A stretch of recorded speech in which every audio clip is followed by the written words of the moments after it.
Cognitive dissonance, the feeling of mental discomfort and agitation in your brain created by attempting to hold two contradictory beliefs inside the same brain at the same time.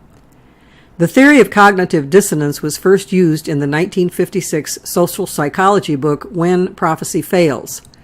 The theory was developed based on historical studies of groups throughout history that had dogmatically predicted a specific date for the end of the world, and had declared that their group would be spared by God in the cataclysm. The authors had noted how the members of such groups had historically dealt with their confusion, disappointment, and disillusionment, their cognitive dissonance, when the predictions failed.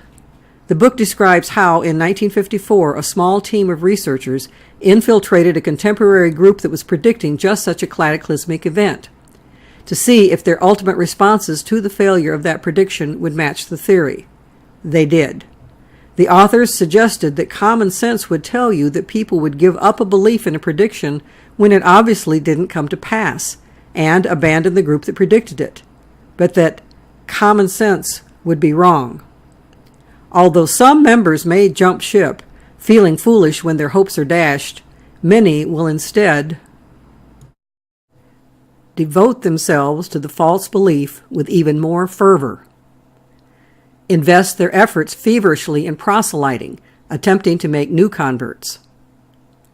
Develop elaborate, even outlandish explanations for the failure of the prediction. And insist that the predicted chain of events will surely occur, just on a slightly adjusted time schedule. However, it does take a certain set of circumstances to lead people to abandon common sense. The authors concluded that the following complete set of conditions is necessary to lead to increased conviction in beliefs and intensified proselyting among believers following disconfirmation. The belief must be held with deep conviction and be relevant to the believer's actions or behavior. The belief must have produced actions that are arguably difficult to undo. The belief must be sufficiently specific and concerned with the real world such that it can be clearly disconfirmed.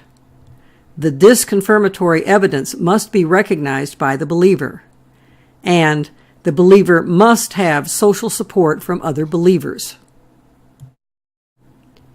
In this video, we will examine the Millerites, one of the movements whose experiences provided input in the development of the theory of cognitive dissonance. The Millerite Movement of the mid-1800s was the great-granddaddy of all American-born apocalyptic movements.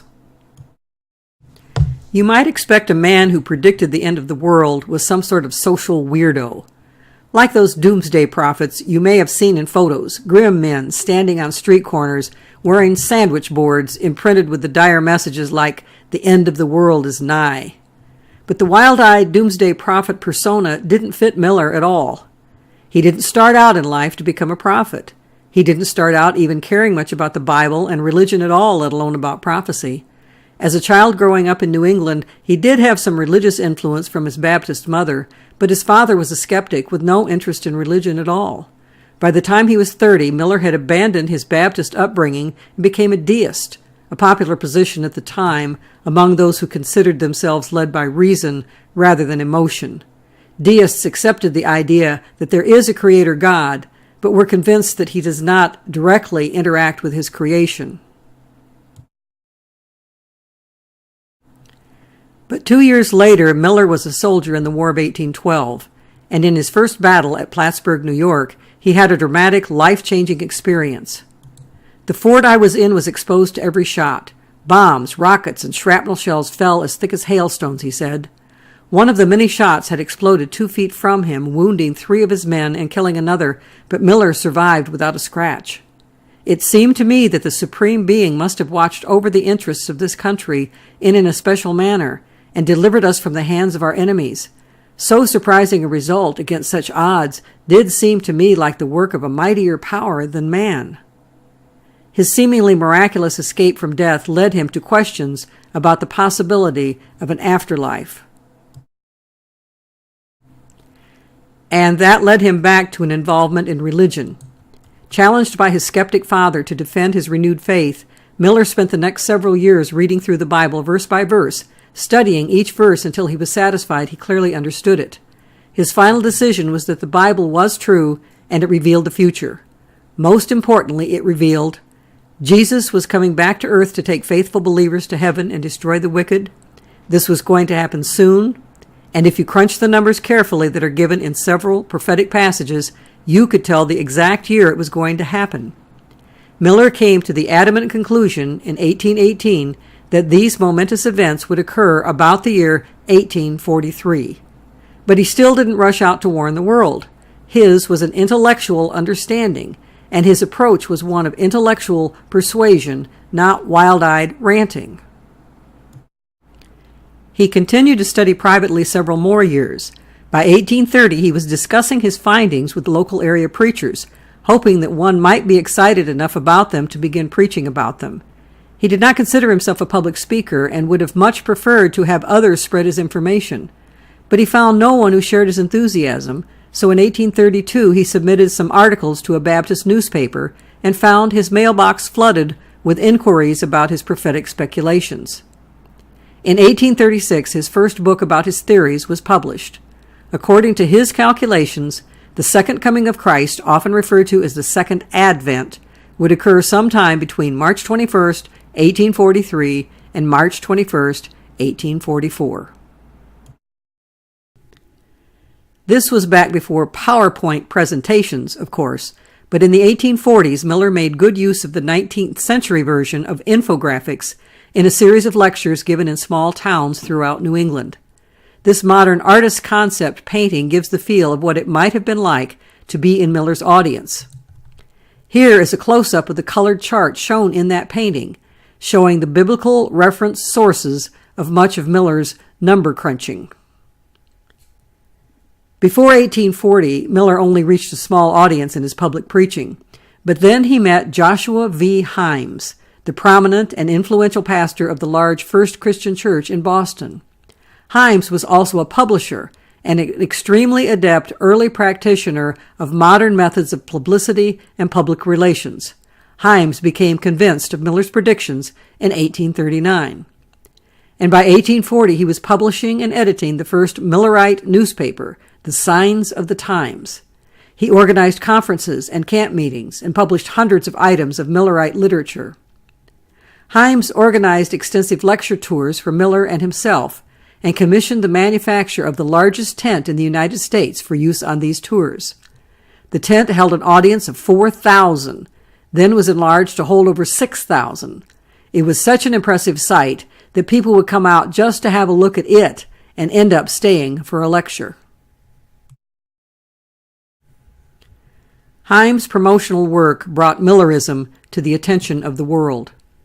Miller and his associates presented his teachings in person to hundreds of thousands of people in America and a large number overseas. Miller himself claimed to have spoken to over 500,000 people in over 4,500 meetings. Many mainstream church leaders strongly criticized his teachings. Many newspapers ridiculed his ideas as fanaticism and his supporters as fanatics.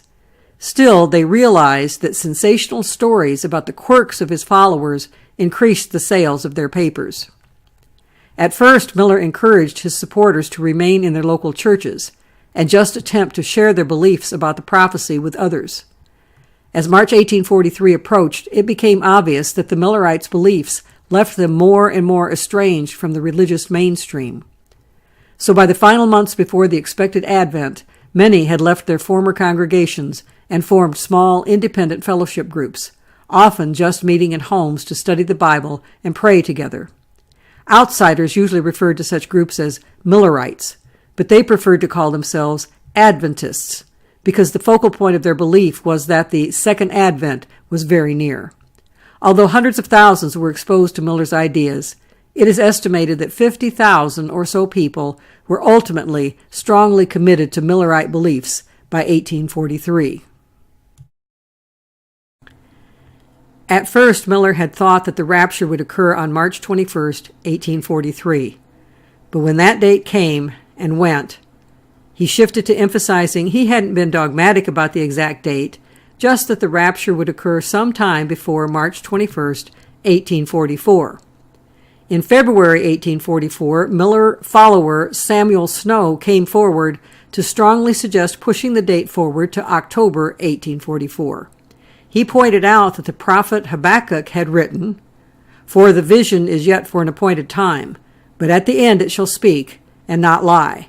Though it tarry, wait for it, because it will surely come, it will not tarry." Putting this idea that people would need to tarry beyond an expected time, together with some other passages, Snow concluded the actual date of Jesus' return would be October 22nd in 1844.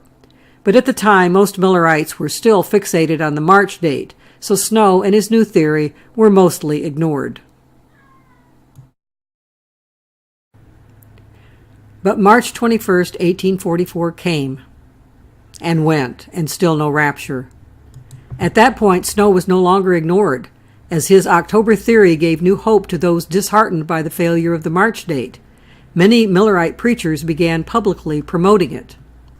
Popular representations of the Millerites in 1844 and in later years often showed them putting on white robes and standing on rooftops or hilltops waiting to be taken up, as seen in this cartoon from Puck magazine in 1901.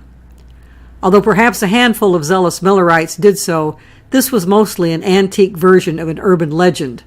Most first-person descriptions from that time period describing the activities of the Millerites across the country in the days leading up to October 22nd, 1844, mention nothing of the kind.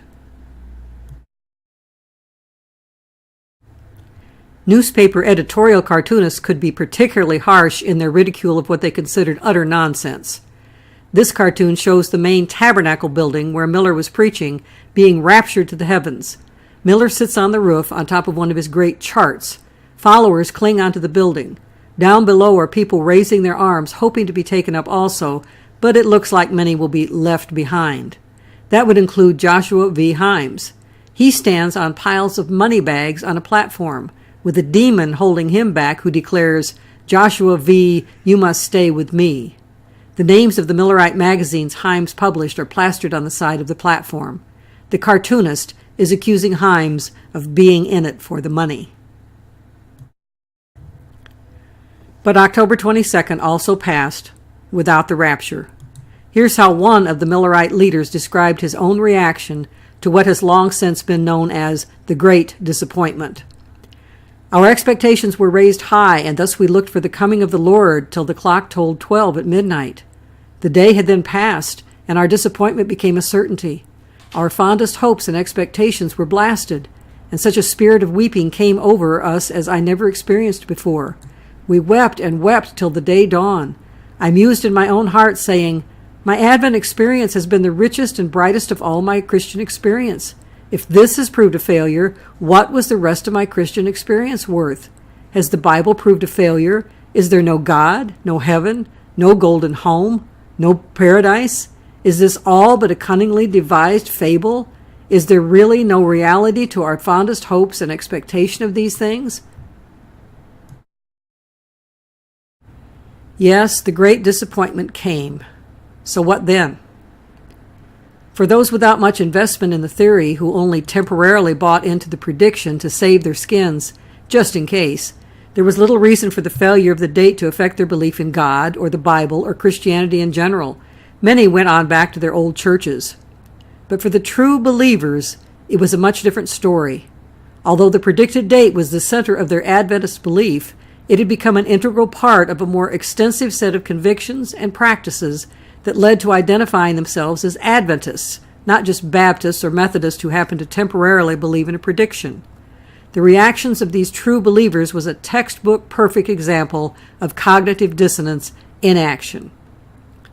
To understand these reactions, it is important to understand something that was perhaps the most central perception that the Millerites had of themselves. They were not just a group of people who had intellectually accepted a chronological date for the return of Christ. No, they were, in their own eyes, much more. They had concluded by 1844, as they endured more and more ridicule and persecution from outsiders, that they, collectively, were the spiritual bride of Christ, waiting for their bridegroom to come and get them. The New Testament spoke in metaphors of Jesus as being the husband of the church. Jesus spoke in parables of a great wedding feast to be held for him and his bride. The grand climax of the book of Revelation speaks of the bride who is ready, and that is how the Millerites saw themselves. They had diligently made themselves ready. Jesus promised in the book of John, "Let not your heart be troubled. Ye believe in God, believe also in me. In my Father's house are many mansions. If it were not so, I would have told you. I go to prepare a place for you, and if I go and prepare a place for you, I will come again and receive you unto myself, that where I am, there you may be also." That was what they had been waiting for. As they gathered at camp meetings and conferences in the summer of 1844, amateur Millerite theologians were working overtime, sifting through obscure Bible passages and re-crunching numbers to try to come up with a biblical explanation for what God wanted them to do next. It was at one of these meetings that Samuel Snow came forward with a bombastic declaration about his October 22nd prediction, and he attached it to the coming of the bridegroom, Jesus, for his bride, the church. One man who was at that August meeting when Snow forcefully promoted his theory described the great enthusiasm of the Millerites for this new revelation. When that meeting closed, the granite hills of New Hampshire were ringing with the mighty cry, "Behold, the bridegroom cometh! Go you out to meet him." As the loaded wagons, stages, and railroad cars rolled away through the different states, cities, and villages of New England, the cry was still resounding, "Behold, the bridegroom cometh! Christ, our blessed Lord, is coming on the 10th day of the 7th month. Get ready, get ready." This last warning before the second coming was dubbed quite specifically the midnight cry. While the bridegroom tarried, they all slumbered and slept. And at midnight there was a cry made, "Behold, the bridegroom cometh, go ye out to meet him."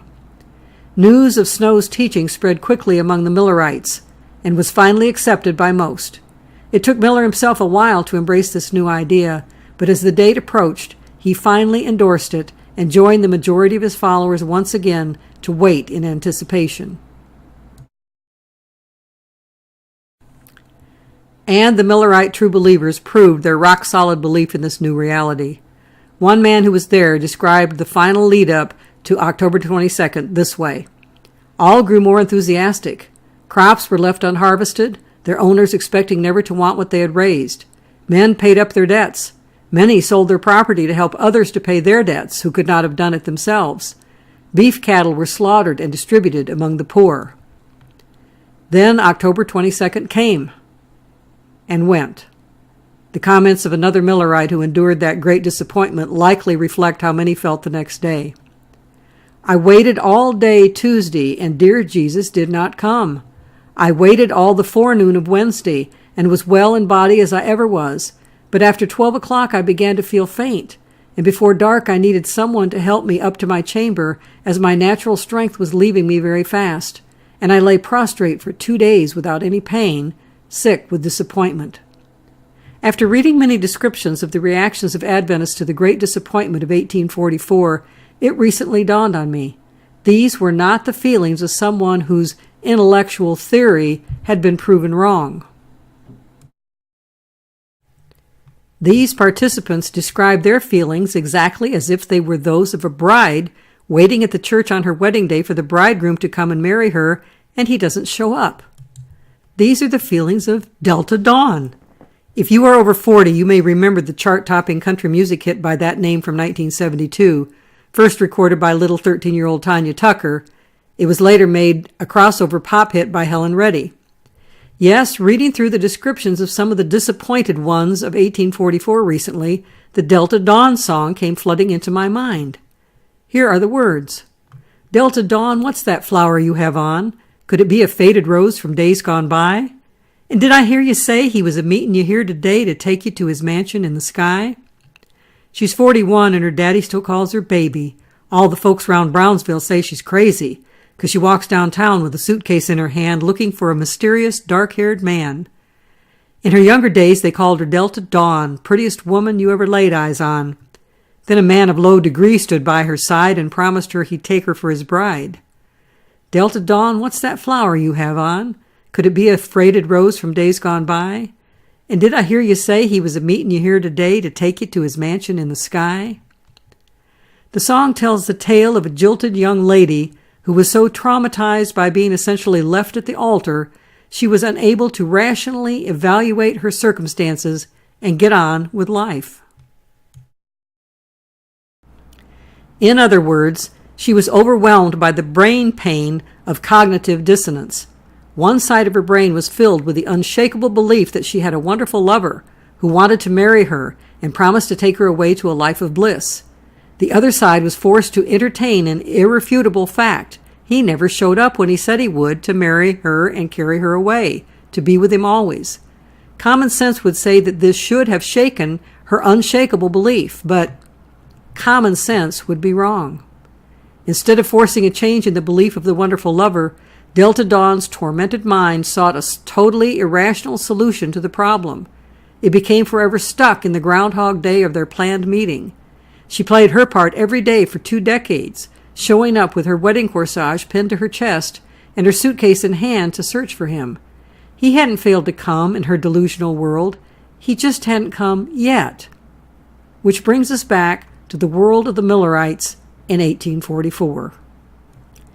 They had spent their final weeks joyously and zealously proclaiming to everyone in earshot, "Behold, the bridegroom cometh." They rejoiced with the other believers, reminding one another in word and song that they were all part of the bride and would be heading with the groom to the wedding feast on October 22nd. And then, he didn't cometh. That brings me to the new term I've invented recently, the Delta Dawn Syndrome. You may have heard of some other psychological syndromes. The Peter Pan syndrome describes grown men who absolutely refuse to grow up and accept the responsibilities of a mature man. The Cinderella syndrome describes a woman who is fearful of independence and has an unconscious desire to be taken care of by someone else, a someone she may irrationally envision as a perfect Prince Charming who will rescue her from her circumstances. I have coined the term Delta Dawn Syndrome to indicate the symptoms of a type of emotional disorder which results from the inability to deal in a rational way with a situation involving severe cognitive dissonance. Someone with the Delta Dawn Syndrome would not react to a failed prophetic scenario with just deep disappointment, nor will they just try for a few days to make excuses for a short postponement of the timing and then give in to the cold, hard facts and abandon their belief. No, just like the aging woman in the Delta Dawn song, they will instead overpower the facts with self-delusion. But unlike Delta Dawn, they won't just live out their delusions in their own head. The theory of cognitive dissonance says that many will work hard to draw others into the delusion, working to make new converts to their original belief. The Millerites had been fully convinced that Jesus, the bridegroom, was going to come and take them to heaven as his bride on October 22nd. When he didn't, they were left holding 2 contrary thoughts in their heads.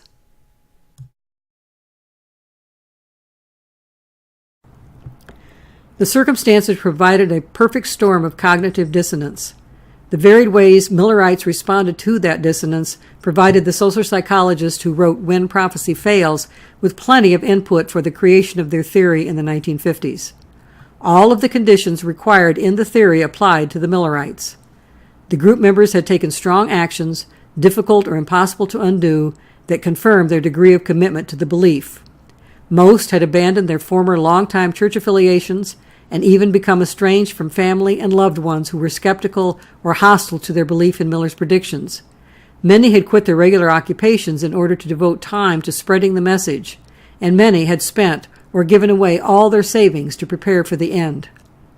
The prophecy was very specific and verifiable by circumstances in the real world. The end of the world was to come, and believers were to be raptured to heaven by October 22nd, 1844.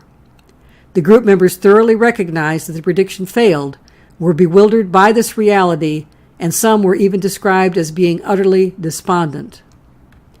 Those without a strong investment of time, money, energy, and emotions in the prophecy, and who were not deeply involved in regular Millerite gatherings, found it fairly easy to abandon the movement and go to their former lives.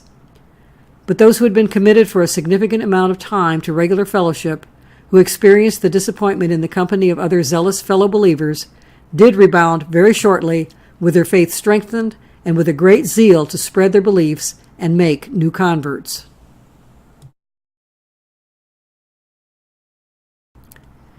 Lest you may happen to think this type of response was just a result of the primitive ideas of people from long ago and far away, I offer this photo. Notice the chart in this screen capture from a YouTube lecture. Yes, it is the exact same chart used in the 1840s to prove that William Miller's chronological predictions were airtight. But look at the speaker. He is obviously not from William Miller's time. This man is not just giving a talk about the failed Millerite movement of the 1840s. He is not just referring to that chart as an example of a quaint antique from the period. He is a lecturer of today, using that same chart to convince a new audience that Miller was right, and that they ought to get ready because Jesus is coming soon, very soon, to take the bride away. You see, a number of scattered groups left over after the Great Disappointment hung on to their illusions and did just what the When Prophecy Fails book had suggested. They dug in their heels, refused to give up, and went out to make more converts, merely avoiding setting any more specific dates. They didn't go back to their former denominations, but instead created new ones that focused on the midnight cry message. Most of these groups eventually faded away. A few have hung on as small organizations from that day to this. But one group in particular built up a whole new set of idiosyncratic beliefs to go along with the Millerite Advent message. And in 1863, they formed an official denomination with about 3,500 members scattered in about 120 tiny fellowship groups across the land. Against all logic, and with that very small start, they ultimately succeeded beyond their wildest expectations. The direct organizational descendants of those people today are the members of the Seventh-day Adventist Church, which traces its roots directly back to the Millerite movement. From the 3,500 members in 1863, it has grown to a major denomination, both in the U.S. and around the world, claiming over 20 million members in 2018, meeting in over 80,000 churches around the world. They educate their children in over 5,000 Adventist grade schools, over 2,000 Adventist high schools, and over 100 Adventist colleges, serving almost 2 million students. They spread their religious beliefs through literature published by several large denominational publishing companies in almost 400 languages, and through numerous radio and TV networks. Oh, and even if you think you've never been exposed to their efforts, you might be surprised to learn that if you've been to a dentist or doctor's office any time in the past 60 years or so, you or one of your children might very well have thumbed through an Adventist book. Yes, the blue-backed Bible story book with the elaborate, colorful illustrations featured on almost every page spread, that is part of a 10-volume set always offered for sale by little mail-order promotional cards on the table next to the book in all those doctor and dentist offices, is not just a neutral retelling of some of the Bible stories simplified for children. The Bible story collection was written in the early 1950s by a Seventh-day Adventist author who carefully wove some of the idiosyncratic teachings unique to the Adventist Church into the storyline. Over 40 million families have bought copies over the years. A significant proportion of those buyers likely had no idea when they sent off that mail-order card that they were inviting Adventist evangelism into their home. If they ordered the set of Bible story books, a free bonus volume in a matching binding would have been sent to them. A copy of a huge book, first published in 1898 by Ellen G. White. White and her husband James White had been part of the Millerite movement prior to the Great Disappointment, and were key players in the forming of the Seventh-day Adventist denomination in 1863. Ellen was the woman who is still considered by the Adventist Church to this day to have been a prophetess. The claim is that she was directly inspired by God through visions and dreams to establish most of the unusual beliefs and practices of the denomination. Ellen White died in 1915. But in spite of the modern sophistication of the media efforts of the denomination, almost none of those idiosyncratic beliefs Ellen introduced through her visions and dreams have been changed in 150 years, including her interpretation of the strange, speculative 1844 prophecy underpinning the whole Adventist system. In addition to speakers using those old prophecy charts from the 1840s in their evangelistic lectures, even the average church member is encouraged to rely on those tried and true charts in one-on-one personal witnessing to potential converts. Yes, that is the same Millerite chart from the 1840s on the front of this evangelistic shirt being sold to 21st century Adventists. They are encouraged by the seller to buy one and wear it as a conversation starter with unbelievers so that they can explain the facts about the nearness of the Second Advent and the great importance of the year 1844. On November 10, 1844, William Miller wrote a letter to Joshua Himes. At the time, other disappointed Millerites were already trying to explain away the failure of the October 22nd date by recrunching the numbers and coming up with a revised, specific date for the second coming. Not Miller. No, he took the Delta Dawn route and wrote the following to Himes. I have fixed my mind upon another time, and here I mean to stand until God gives me more light. And that time is today, and today, until he comes, and I see him for whom my soul yearns. William Miller never received more light about the topic of prophecy, nor did he live to see the soon coming of Jesus to the earth. He died December 20th, 1849, at age 68. The descendants of his followers over the many generations since then have followed his lead. They never bothered to set another specific date again. They have just dogmatically insisted, decade after decade, that they are the only true church on earth, making up the only bride of Christ.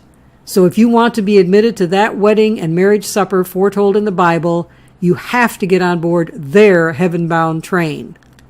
And in every generation, they have insisted that they need to keep spreading the urgent midnight cry that Jesus the bridegroom is coming soon, very, very soon, maybe even today.